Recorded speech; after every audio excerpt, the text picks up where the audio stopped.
Denis Benoît, je suis de la vallée des semenciers par là-bas dans le Maine-et-Loire. Mais je suis chargé de vous parler au nom du collectif de soutien aux victimes des pesticides. J'aurais préféré ne pas être là parce que je suis moi-même victime des pesticides. Et j'aurais préféré aussi que mon copain Christian puisse parler à ma place parce qu'il parle beaucoup mieux que moi. Sauf qu'il est hospitalisé et j'espère qu'il va s'en tirer, mais j'ai bien l'impression que c'est difficile pour lui, quoi. Voilà, mais je voulais aussi dire un petit mot à quelqu'un qui est ici présent dans un fauteuil qui s'appelle Gabi Lebeau, voilà. Parce que lui, il a été reconnu aussi en maladie professionnelle après une bataille de 7 ans.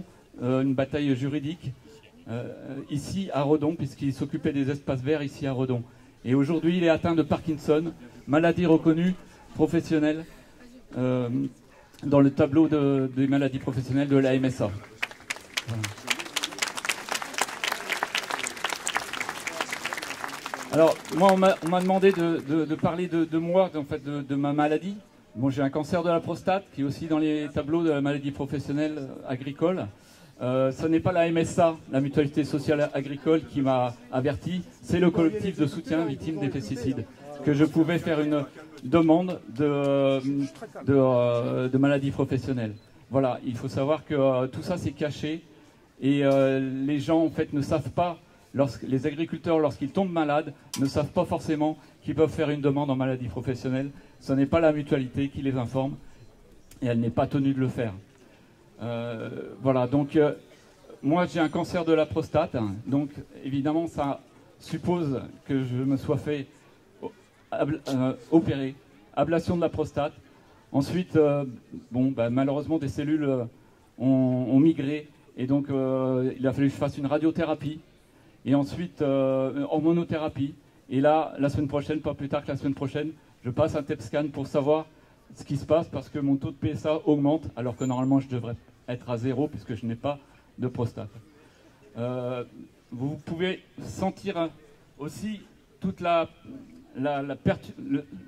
perturbation que je peux avoir dans ma vie courante puisque il y a non seulement l'inconvénient de se faire suivre médicalement, ça veut dire que son projet de retraite, eh bien on ne va pas faire tout ce qu'on veut. C'est aussi au niveau du couple. Effectivement, pour ma maladie, personnellement, eh bien, il y a pas mal de problèmes et vous pouvez deviner lesquels. Je peux simplement vous dire impuissance.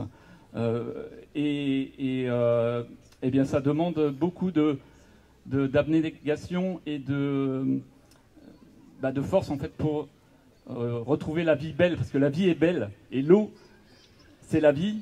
Et je suis ici pour la défendre. J'ai fait tous ces kilomètres là pour défendre l'eau parce que l'eau c'est la vie.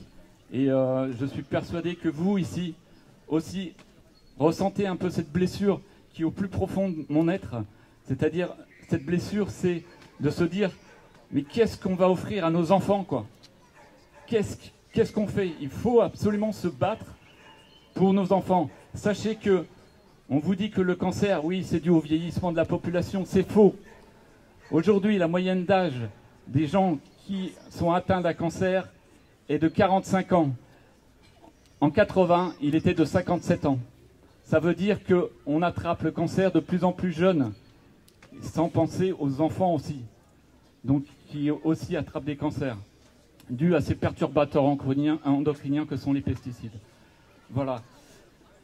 Je ne peux pas m'empêcher de penser à Elisabeth Carson, puisque moi je suis né en 1961 et en 1962 déjà, elle écrivait un livre qui s'appelle Le silence des oiseaux, Elisabeth Carson, et qui dénonçait Rachel Carson, excusez-moi. Ouais, elle était américaine, c'est pour ça que j'arrivais pas à me souvenir. Et donc Rachel Carson a écrit ce livre, Le silence des oiseaux. Eh bien, déjà elle dénonçait la dangerosité des pesticides. Et j'ai bien peur que face à ces pesticides, on soit dans le même problème que l'amiante aujourd'hui. C'est-à-dire qu'on va reconnaître le danger des pesticides comme l'amiante était aussi un danger. Et il l'est toujours d'ailleurs. Voilà. Mais j'ai quand même envie de vous demander, finalement, 10 secondes de silence, puisqu'on parle de silence, en mémoire des victimes des pesticides qui sont décédées et qui n'ont pas su qu'ils pouvaient se faire reconnaître en maladie professionnelle.